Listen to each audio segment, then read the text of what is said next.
This is Retire Hour. Welcome into Retire Hour, the weekly show that helps you stay up to date on the ever-changing landscape that is retirement. And you know, not only are there laws out there that can be changing, but your situation could be ever-changing in retirement. And I want to share with you a story of someone I met this past week. I met with a couple at our office. They'd attended one of our estate planning workshops. And for privacy reasons, let's call them Jan and Ron. Now, Jan worked as an engineer at a local manufacturing company for many years, and Ron had spent his career as a software engineer. Both of them are very detail-oriented, analytical people. They've raised one son together, and like many couples approaching retirement, they've done a good job at saving, but when they went through our Core 4 report process, it became very clear where they were strong in some areas, but not in others. And basically where I'm getting at is there could be some very real risks that could unravel if their plan is not addressed. One of the first things that caught my attention was Jan's real estate situation. She and her brother own a small portfolio of rental properties together, but on paper, and that's where it counts, it might look simple, but as I dug deeper, I discovered something alarming. Out of the 5 homes they've accumulated, Jan owns 3 outright in her name alone, and her brother owns the other 2 in his name alone. There was no LLC, no partnership agreement, just separate names on titles and deeds. Jan had already been considering setting up an LLC to protect herself and streamline the management, but she wasn't sure if it was the right move. And here's where I had to hit pause, because I told her, hey, Jan, if something happened to you right now, this would be an estate planning nightmare. Why? Because right now, Jan and Ron only have a simple will. And that means all of their assets, including those rental properties, would have to go through probate. Now, for anyone that's out there listening who may not know, probate is a court process that validates a will and transfers the property to your beneficiaries or your heirs. It's public. It's time-consuming. And worse yet, it's expensive. In Jan and Ron's case, those 3 homes that Jan owns outright in her name are easily worth $500,000 combined, maybe even more. That means that if they did nothing and Jan passed away unexpectedly, their son and her family would be looking at somewhere between $15,000 to $30,000 in possible probate costs. Money just wasted just to get those homes legally transferred into the next generation's name. And in my experience, it's never on the low end. Probate is not only costly, but it creates delays, frustration, and unnecessary exposure of your private financial matters. Here's the key point I shared with them. I've never seen the cost of setting up a proper estate plan come anywhere close to what probate can drain from families who don't have one. Estate planning, it isn't just about protecting wealth. It's about protecting your loved ones from messes, conflicts, and needless expense. And that's exactly what our process is designed to uncover. The Core 4 report, it takes people step by step through their areas that they can either have weaknesses in, or it focuses on how to strengthen that plan. That report stands for retirement, estate planning, other risks like healthcare and insurance, and taxes. Estate planning is just one piece, but as Jan and Ron discovered, one weak area can undo years of careful saving and planning. Now, as their soon-to-be financial advisor, I recognized this risk immediately. But I didn't stop there because we don't work in silos at our firm. I brought in one of our estate planning attorneys from Eidelman Law Firm right there into the process. So Jan and Ron, they could get clear answers from an experienced professional. We started mapping out solutions that would protect those rentals, simplify the ownership structure, and ensure their son isn't left untangling a nightmare down the road in the future. And this is where our approach is different. We don't just hand you a list of problems and say, good luck. No, we actually coordinate the solution. If Jan and Ron, if they decide to become full clients of ours, not only will we manage their investments, but because they have more than $2 million in their portfolio, and if that's under my management, we bundle that estate plan cost at no additional cost into them. So on top of that, we cover their tax preparation every single year. That's thousands of dollars in value, and it's included because we know that retirement isn't about just one piece. It's about how that plan of the piece and all those pieces that are involved in that plan fit together. Their management fee, after again going through our process and building their custom portfolio for them, it's around 0.5%. And when they saw the full picture, the portfolio design, the estate planning fixes, the ongoing tax work and tax planning, they realized what it means to truly have a retirement team working for you. Now, Jan and Ron, they walked away with what was most valuable yet, peace of mind, and with a clear path forward. And for me, it was another reminder of why this process matters. Retirement, it isn't just about the investments. Yeah, you can have a great portfolio, but if you don't have the estate plan, or if you're not prepared for healthcare costs, or you don't even understand how this new one big beautiful bill, how it will impact your taxes and your income, your plan has holes. That's why this very first step we recommend is it's simple. This step one, it's a 15-minute introductory phone call. Now, maybe you have just a couple of quick questions you'd like answered. Maybe you want to see if going through our full Core 4 report process makes sense for you. Well, either way, that short call, it's where it starts. And to schedule yours, go to retirementhelp.com, or better yet, you can call us 24 hours a day, 7 days a week. 833-44-CORE4. That's 833-44-CORE4 or 833-442-6734. It's not a big commitment. It's just a chance to learn a little about us and for us to learn a little about you. But too often, people don't find out about the risks until it's too late. And when I sat across from Jan and Ron, I saw the story of countless families we've helped over the years, good, hardworking people who saved diligently but didn't realize the traps that were hiding right there in plain sight. It was probate costs. It was going to be tax surprises, possible IRMA penalties on Medicare, missed Roth conversion opportunities. These are the kinds of things that unravel retirement plans because it's why we built our Core 4 report in the first place, to uncover those hidden traps.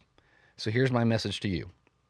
If you're listening today, don't wait until a crisis forces your hand. Don't assume a will is enough. Don't put off conversations about estate planning or taxes because they feel uncomfortable. Take the step now, because the earlier you address these risks, the more control you'll have and the less you'll leave to chance. The easiest way, again, to schedule that 15-minute introductory call is going to retirementhelp.com or give us a call at 833-44-CORE4 and schedule your 15-minute introductory call today. Stay tuned. We'll be right back with more Retire Hour right after this.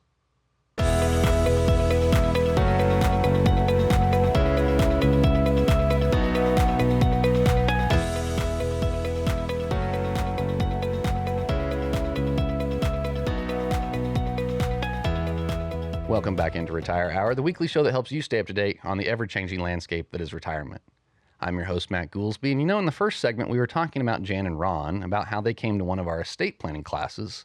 We teach a lot of classes around the Kansas City and Wichita metro area, so if you ever want to come to those, you can go out to our website at marketadvisorgroup.com, find the class tab there at the top. But I was teaching another class this past week on the impacts of the One Big Beautiful Bill and that extra $6,000 bonus deduction that you can get if you're over the age of 65 this year. And if you're married and you're both over the age of 65, that $6,000 bonus deduction, it doubles. But there are some rules around if your income goes too high, it phases out.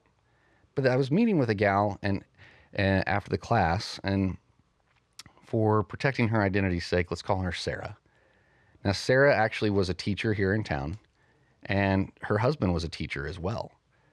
But her husband passed away last year, and she had discovered, unfortunately for her, the widow's tax trap. And she said, Matt, this is something no one ever told us was coming. No one ever gave us any heads up that this could be out there for us. And again, I was talking with Sarah after the class, and Sarah, her husband had handled all the investments, all the finances. She said this was all his stuff. And she was lost because he passed away before her. And she was trying to understand how this one big beautiful bill and how this $6,000 bonus deduction would impact her situation. But quickly, after just a brief conversation with Sarah after the class, it started to unravel where I found that she needed help in so many other areas. She was looking at trying to pass a large nest egg onto the next generation and avoid taxes on that, and avoid, of course, the costly expense of probate. She wondered if she had everything right in her plan, and just again, having a conversation with Sarah after the class, she didn't have a lot of the materials we needed to have that conversation and to make sure that she wasn't missing anything in her plan. So I'm going to meet with Sarah here this next week, but I wanted to talk about her story because it's that widow's tax trap, and it catches so many people off guard.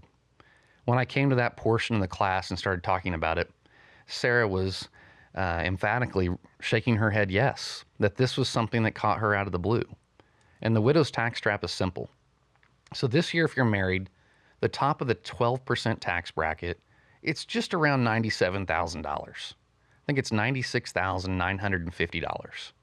So if you can imagine, if you need that income in retirement, say you need $80,000, $90,000 a year to live on, between maybe just running the household expenses, whether you have the house paid off or not, you still got to pay that property tax and insurance. Property tax and insurance isn't the only expense. You've got to upkeep that asset. I mean, the bigger the house, the more the house you have. Oftentimes, in my experience, it's the more you have to take care of. And yeah, you might have your mortgage paid off, and that's an excellent accomplishment in itself. But that asset, that piece of property, the real estate, has its ongoing fees and ongoing expenses to maintaining it. Got to paint it every couple of years, got to put a new roof on it every couple of years. Of course, with the hail we've had lately, maybe insurance is helping you with a little bit of that. But I'm hearing more and more from people that inflation has just ran up a lot of these expenses so high that it's becoming very costly to even maintain a fully paid off house. Back to the widow's tax trap. Now, if you lose a spouse last year, like Sarah did, well, that's the last year you can file for married filing joint, unless, of course, you remarry. But I wouldn't want to give anyone remarrying or to tell anyone to get married as tax advice. So Sarah now this year, the top of the 12% tax bracket is half of that $96,000. It's around $48,000. And if you need that $80,000 of income, you're now pushing yourself into that 22% tax bracket. You're paying more in taxes faster on less income. And that's the widow's tax trap. And when you lose a spouse, maybe you've lost a pension check from that spouse. Maybe they didn't have a survivor benefit on it, or maybe there was no pension, and maybe you just lost a Social Security check. And I've seen in my 20 years of experience in this industry, that's typically, normally when the surviving spouse, they go and tap those IRAs, those 401ks, those monies that have not been taxed, the monies that are in pre-tax retirement accounts. But then here's the deal. Like I said, for the top of the 12% tax bracket this year for a single person, it's around $48,000. It's half the dollars that are in those tax brackets for married people. So if you need the same amount of income, or maybe when you start taking more income out of that retirement account and haven't had the taxes paid on it, that's when the surviving spouse falls into that widow's tax trap. Now, the time to do something about that widow's tax trap is when you're both alive. Maybe look at Roth conversions. Maybe look at taking some more money out of those untaxed retirement accounts when you have dollars left over in your tax brackets and repositioning it. But I find the challenge with this, for most people that are already retired or out there in retirement, they're not getting tax advice. So when they figure out they have a tax problem, it's too late. It's down the road. And if you aren't getting tax planning, I cannot stress to you enough, time is running out. We're already starting tax planning here around the office. And I'll take a look at the guys' calendars between Joshua, Robert, Lauren, Desi, Joelle, all these different tax advisors, Taylor, their calendars are getting full. And what that means is there's less time for you guys to schedule your tax planning appointment. And if you can't answer confidently that you're going to maximize your 12% tax bracket this year, that you're going to take advantage of this one big beautiful bill, this extra senior bonus deduction, reach out and give us a call at 833-44-CORE4, or that number again is 833-44-CORE4, or you can hop on over to the website at retirementhelp.com and schedule that 15-minute introductory call with us today just to see if you could benefit from going through our full-blown process, or better yet, if you can get answers and more confidence in your plan and know how this one big beautiful bill and the extra $6,000 bonus deduction impacts you. Well, stay tuned. We'll be right back with Larry Clefcorn with more Retire Hour right after this.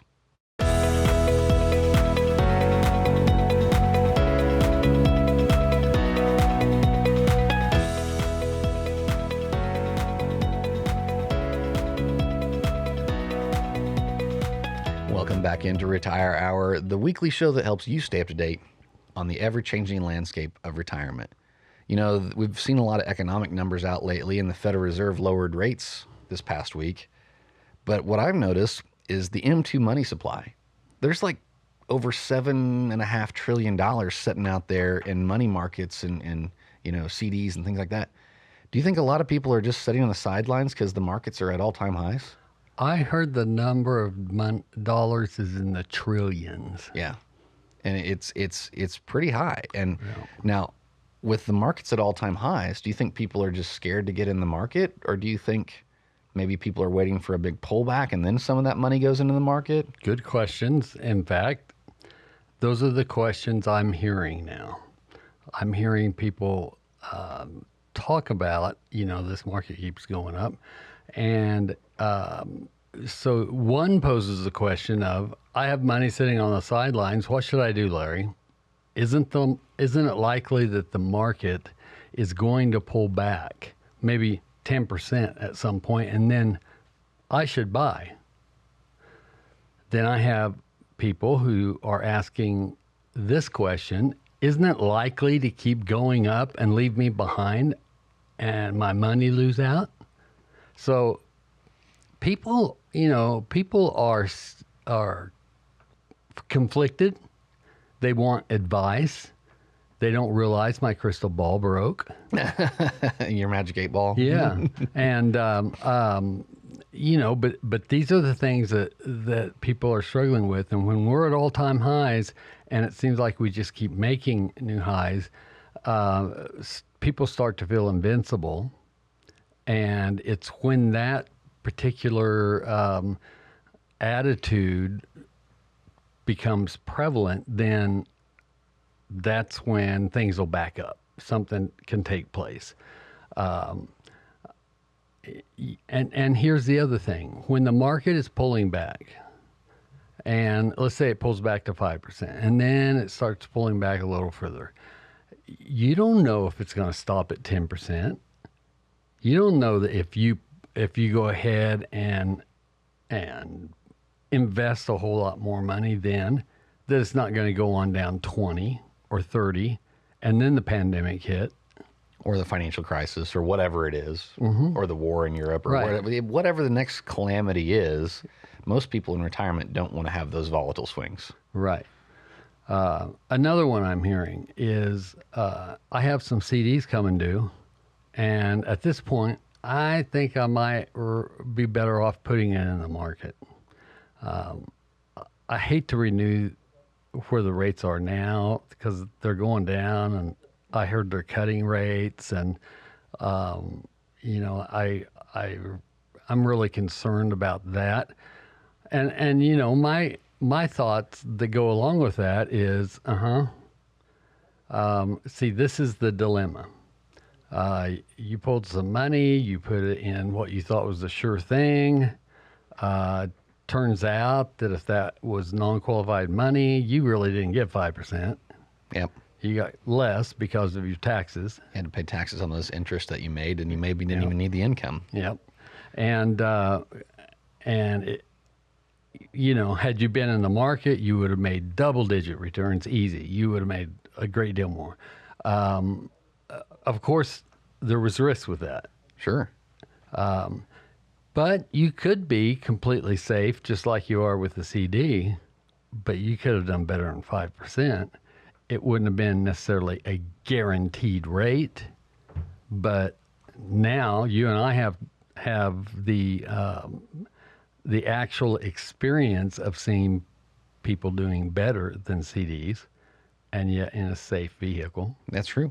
That's true. There can be different types of tools out there to use, but sometimes if you're all alone on your own, having to get tax advice on your own, having to go out there and work with the investment advisor or maybe your bank if you're working with a CD, it can be confusing on what your real rate of return is, especially if you're having that interest hit your taxes every year. That's right. And, so you're hearing from a lot of people kind of two sides, it seems. It seems like some people are concerned about what's going on in the economy. Yes. And it seems like some people are concerned they're missing out on what's going on in the economy. Now, I will say this, a year and a half ago, everyone was worried. Well, Warren Buffett says the best time to buy is when there's blood in the streets. Yeah. I think I've heard you say, but we're not all Warren Buffett. And it's hard. It's kind of hard to do when it's your blood that's in the streets too. If you've suffered some losses, pull them back there. So you're hearing from people that basically, is there anything in the middle? Or are we just kind of seeing the two extremes of the side of the coin here? Like people being afraid that there's a big market correction coming, or people concerned that they're missing out on a lot of this growth? Well, a vast majority of people, they think that there's something out there that we're not telling them where they don't have to risk it, but yet they can make 20%. Oh, well, that 20%. Now, there are tools out there where you can have some hedge against the market, call it that way, for if the market goes down. There's some safety things in place, depends on the tool, the fund we're using, whatever. But then they can still have some nice upside of maybe 7-8% on the upside. And I met with a couple last week. They had about $2 million, and they said, we're not trying to be greedy. We just need to make 7 or 8%. Yeah. If we can do that, we'll be great. But we're really worried about if the market pulls back 10, 15, 20%, that could have a big impact on our retirement plan. That's very, very true. And those people who have reasonable expectations, they can be very pleased with the outcome. But people that maybe are wanting those home runs, that you can sometimes not have someone quite looking for using those other tools that we use, but we have funds that hit those home runs. Yes. But what goes up fast can go down fast. Right. And if you guys are having a question about your retirement plan, what's going on, reach out and schedule that 15-minute introductory call with us at 833-44-CORE4, or go on over to our website at retirementhelp.com. Well, stay tuned. We'll be right back after this break talking with Taylor Hendricks about Medicare. Stay tuned.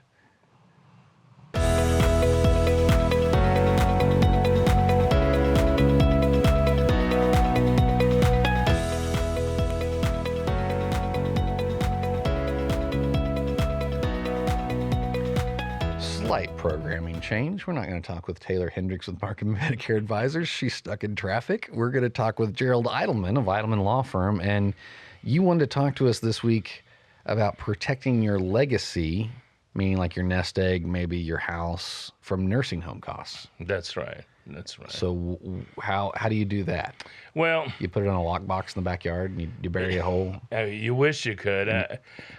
This is a story that just happened very recently.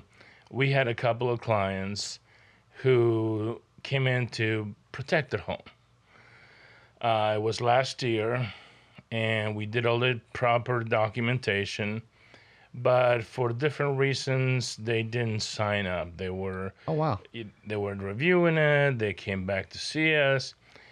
In the meantime, lo and behold, Oh, no. yes, the wife gets diagnosed with advanced Alzheimer's. Oh, no. And so just last week, it came to see me and tell me that this is happening right now. Okay, is there anything they can do? That's right. And the fact is that there are things that we can do, even if it's a last minute situation. But it wasn't as attractive as an option probably. Right. If back we had before. started, with enough time, we set up these Medicaid asset protection trusts. You have to put it in within the 5-year period. Medicaid has a 5-year look back period. And if you gift anything away during that period, you will be considered to have that asset still in your in possession and considered to be able to spend it when you already gave it away and it's not anymore there. So I guess I was curious then. You said last year they started this plan. So last year, would that have been enough time? Because you're saying No, 5-year it look wouldn't back. have. No, for them it wouldn't have. But I'm just trying to point out to people that life surprises you. Oh, it does. Which is why we plan ahead as early as possible. Why this is so important. We have last minute planning, but planning ahead, I keep talking to people how important this is. This is protecting their legacy. This gentleman had a home. That's all he had that was paid for, and a few $100,000 in the bank. Oh, no. And, if somebody has Alzheimer's, they can spend 2 months like they could spend 5 or 10 years. Yeah, I've got a client right now. Well, the client's actually in the nursing home. I've been meeting with his 2 daughters. Right. And he's been in the nursing home for 5 years. That's right. And he's got $1 million+ bucks. And, he's not using a lot of that, but he's using some of it. But if he stays there much longer, it's going to eat more and more into that $1 million bucks. Right. And where is that money coming out of? His nest egg that's going to go to his beneficiaries. That's right. And so what we try to do is protect as much of your nest egg as possible so that it goes to your heirs, usually your children, grandchildren. It's a terrible thing to wind up saving all this money. People have homes that have been paid for, for years.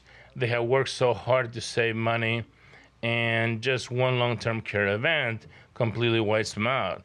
I mean, right now, home care, nursing home care is about $8,000 to $10,000 a month. And it goes up from and there. it goes up from there. So you can easily see how you would go through $300,000 or $400,000 in a few years, pretty quickly. leaving nothing. And what people don't realize is that even if you manage to keep your home, because when there's 2 spouses, the spouse that remains in the home gets to keep the house while the nursing home spouse receives Medicaid. But once the 2 spouses die, Once there's only one spouse or a surviving spouse, right? right? Well, once they die, Medicaid will put a lien on that property for all the costs of care they paid for the other spouse. And again, you have people who have $200,000-$300,000 home, thanks to the increase in value in our economy, and it gets completely washed away. The kids didn't know about this, get a notice in the mail that they're getting sued or they have to pay, and before you know it, it's gone, and they get a few $1,000s out of a sale of the home. So it can be really devastating, especially if your children are not exactly, at a higher level of income, that this inheritance would actually give them the security to be able to buy a home, to be able to pay off at home. It's very important. Well, I've met with many people over the years that say, well, we're expecting an inheritance from our parents. That's going to fund our retirement. That's right. And that's their retirement plan. But if mom and dad need that money, or if it gets drained on their care because they didn't have the house protected, you're saying Medicaid will go back and place a lien on that property. If they weren't forced to sell it to pay for their care in the first place, maybe Right. mom and dad were both alive, and maybe mom needed care, dad stayed at home. Well, if mom dies in the nursing home and then dad eventually dies, you're saying that the government oftentimes puts a lien on that property, and they'll get the money out of that house. They'll eventually. get the money out of the house one way or another. So you could be sitting over there thinking, as the child, well, looks like we're going to keep the house. Right. And then it all of a sudden, There's a lot surprise. of people who get surprised like that. And now, I don't want you to think about this as some house in any state that particularly is harsher on people. This is actually required to be done by federal law, to go and recuperate as much of the money that they invested in the person. So it's incredibly important to plan. I mean, I had a lady who was 85, and you're thinking 85, and she had lived a 5-year For the 5-year period look back even. period, yeah, she got to get to 90 before That's the 5 year. right. But she had $700,000 in the bank Oh, that she did nothing with it. It was just an investment. She had a home that was paid for. She had, regular income, Social Security, pension, and all of that. And so this money was just sitting there making a little money, but it wasn't benefiting her anyway. She then needed to live. So I said, look, I know you're at an age that your timing is shorter, but here's a chance to take, a gamble, essentially, and say, look, let's put some of this money, let's put the house in this trust. This way, if you make it, and she was healthy, by the way. Yeah. If you make it through this 5 years, if something happens after that, your daughter, she only had a daughter, would get everything from there. So we didn't take everything. We put the house, we took about $400,000 from that investment and put it in the Medicaid Asset Protection Trust. And that allows her to now breathe easy and know that her daughter will get an inheritance should she make it through those 5 years. Now, you just gave me an idea there. We should be calling it the Market Asset Protection Trust. There you go. There you go. I like that name better than Medicaid. So, But if you guys are listening to this out there and you're thinking, man, I don't know exactly everything they're talking about, and I don't know how I'm protected, or I don't know how my parents could be protected. I met with someone this past week that'll be coming in and talking with you with their parents. This is a concern we hear oftentimes. And if you can't answer yourself with 100% confidence that you don't have any gaps in your plan, reach out and schedule a 15-minute chat with us by phone. You can do that by calling 833-44-CORE4. That number again is 833-442-6734. Or better yet, go on out to that website, retirementhelp.com. Check out all the resources we built there for you, but also book that 15-minute introductory call with us, and you can get peace of mind that you don't have any gaps in your plan. Well, stay tuned. Now we'll be right back with Taylor Hendricks talking about Social Security. Stay tuned. You won't want to miss it. We'll be right back.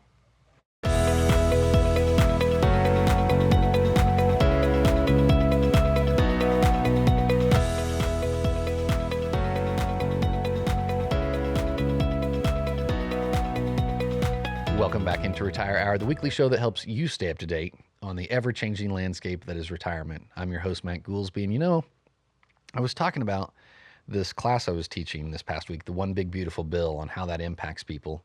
And I was talking about, remember, we're going to call her Sarah, and Sarah was widowed last year. And you got to watch out for these things that come at you unexpectedly in retirement. And she'd triggered the widow's tax trap. But if you lose a spouse, there's other considerations, not just taxes, but you have to consider what happens to your Social Security. And we've got Taylor, I about said your maiden name, Taylor Bevan. It's Taylor Hendricks now. Congratulations, you've been married. Is this your first time on the radio since the name change? Since I've actually got all the paperwork finalized, yes, but there was a show right briefly after I got married before I was able to get everything updated. Oh, okay. Well, then we'll so you're official now. You're on paper. I am. Okay, you got your papers. Good. So Taylor Hendricks with Market Medicare Advisors and Market Tax Services. Tell us about these widow or spousal benefits with Social Security, because this is a question I get a lot at the Social Security classes I teach. Right. So a lot of times you have one spouse is the higher earner and the other spouse might be a homemaker. And if something happens to that higher earning spouse, whether, they get injured and become disabled and are unable to continue working, or the unfortunate where they pass away and are no longer there to provide that income for their family, the surviving spouse can get benefits based off of that other spouse's earnings records to support them and their children. And a lot of people don't realize that they can qualify for the benefit based off of the higher earning spouse's record. There is a little bit of kind of cap to it. They do have a maximum family benefit. It's pretty up there, though, isn't it? Yeah, so it is 85% of whatever the other spouses. Sometimes they use the term PIA, primary insurance amount, yeah, or the other FRA. one is AMI or whatever, average monthly earnings. Yep. Yeah. So they look at that and they calculate, potentially the spouse, and then depending on how many dependents, they'll each get a portion of Social Security benefit based off of his earning records. But we can calculate that to kind of determine how much. And once one of the children fall off, say they age out, that doesn't mean that you lose that benefit completely. It then gets divided and passed down to the child that is still being able to collect those benefits. So a lot of people don't realize that. They think once the child phases out, whatever they were receiving is gone. It actually can continue being received by the other child. Now, this would be for kids that are under the age of 18 and typically still in school or disabled, right? But there's two. So it's actually 16 unless they're still in school. And if they're still in school, then you can go to 18 or disabled. And so most of the time, my people that I'm helping in retirement, they don't normally have kids under the age of 18. Most of the time, no, but every once in a while, I have had, a few where they adopted because started they were late in life. Right. So there's always someone that needs our help. But let's talk about the widow's benefit more importantly here, because that's, again, something I get a lot in classes. I'll get a question of, hey, Matt, I lost my spouse several years ago. I've been told I can file on their record. Is that true? Yes, Yes, but that's with not hesitation. a straight. So there are some restrictions on if you can qualify for that. One of them being how long were you married, and the other one being are you currently remarried. So if you were married for at least 10 years and then divorced, you can qualify for that benefit regardless of whether they are alive or passed when you're eligible. Now for a widow, if they were married for at least 9 months and then he passes and she doesn't remarry, she can qualify for his benefit once she becomes eligible. So if she becomes eligible, say at 62, but their spouse was older and they were receiving a full retirement age benefit, do they get a reduction if they take it earlier, age 62? Is it just kind of like their record where it has to roll up until their full retirement age to get 100% of it? So the spousal top-off is also subject to taking it early. So just how your benefit, you have your full retirement age, the spousal top-off also gets reduced for each year that you take it early.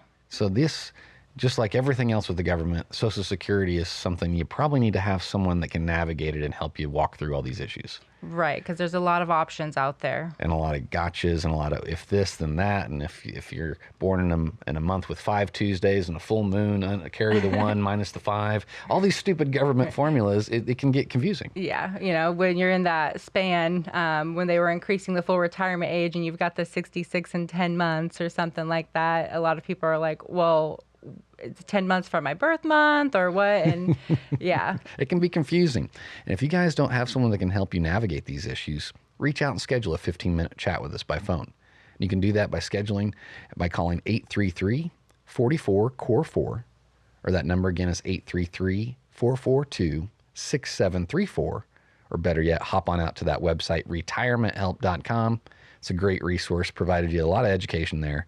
You don't want to miss out on that. Stay tuned. We'll be right back with Joshua Sikora talking about how gambling is fun, but the IRS wants you to keep notes. Stay tuned. We'll be right back with more.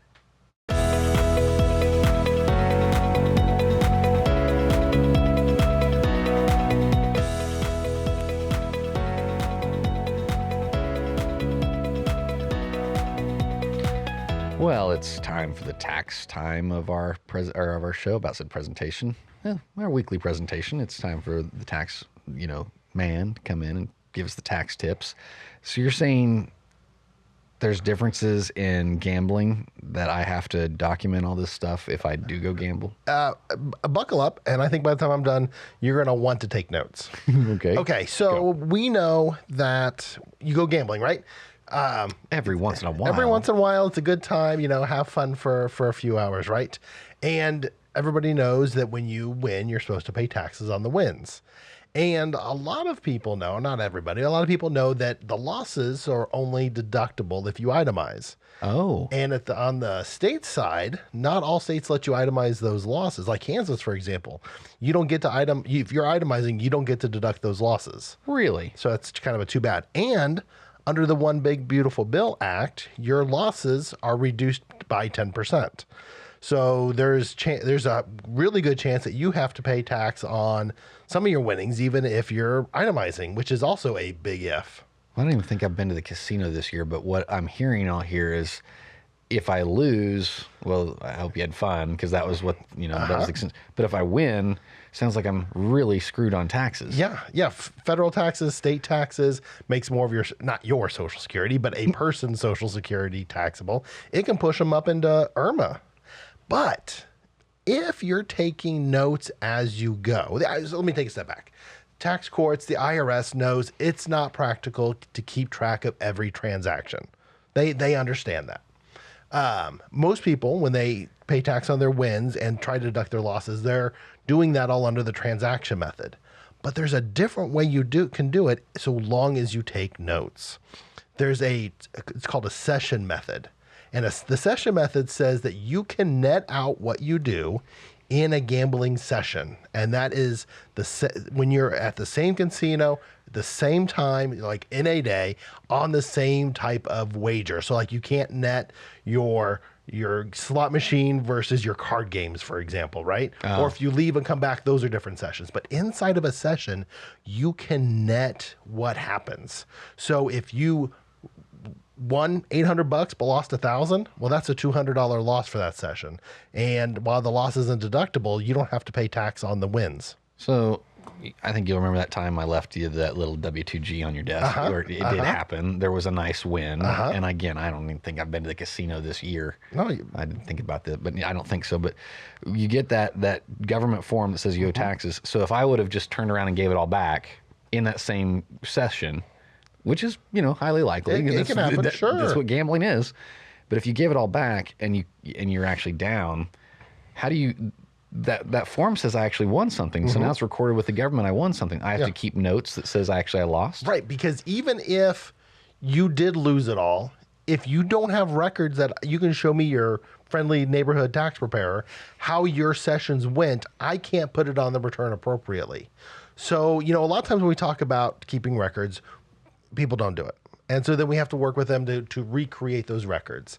These are records you can't go back and recreate because it's known that it's too difficult to do that.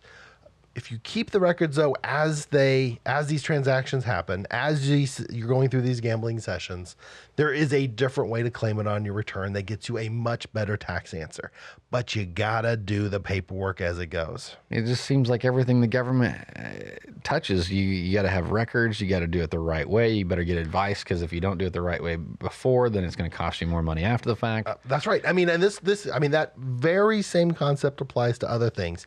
If you're making contributions to a Roth account, you need to be keeping track of those. If you make contributions to a traditional IRA that are not deducted, you have to keep track of those. There's benefits tied to those, but unless you keep the records, you're going to lose out. That's where working with a tax professional pays off in dividends. And so, you and I, again, have talked about this many times. This is not uncommon like the One Big Beautiful Bill, that extra $6,000 bonus deduction. If you're not knowing in advance how this is going to hurt you, help you, make a difference to you, after the fact, when people find out, it's normally too late. Let's play that one step further. So let's say, you're married, you're both, getting the senior deduction, you're at $140,000 of income. And now this is a very clear example of if you're not keeping track of things, you could put yourself with a gambling win into a place where your deduction's limited. You're keeping the records, you got yourself covered. And so oftentimes people just don't figure this out until they go file their taxes, and that's too late. Too late. And so people that aren't getting tax advice, whether it's with their gambling, whether it's with their IRA withdrawals, whether it's when to start Social Security, whether it's an inheritance, the widow's tax trap, all these things, that's why you're so busy. That's why I drag you in the conference room so many times. Well, you and your counterparts. Because you like hanging out with us. Well, that too. And so, guys, if you're thinking to yourself out there, I don't know how this one big, beautiful bill is going to impact me. I don't know what surprises, good or bad, could be out there lurking. And if you're not going to be getting tax advice before December 31st, and really it's like December 20th, really. I mean, honestly, with some of these things, it needs to be December 1st. Okay, there you go. Moving up timeline even more. Bottom line, if you don't get that advice before the end of the calendar year, you could be costing yourself a lot of money, or worse yet, missing out on planning opportunities. And if you can't answer confidently that you're going to have all those planning opportunities buttoned up and you're going to maximize these tax changes for you, reach out and schedule a 15-minute call with us. And you can do that by calling 833-44-CORE4 or go on over to the website at retirementhelp.com and schedule that 15-minute introductory call there. We'll see you next week on Retire Hour.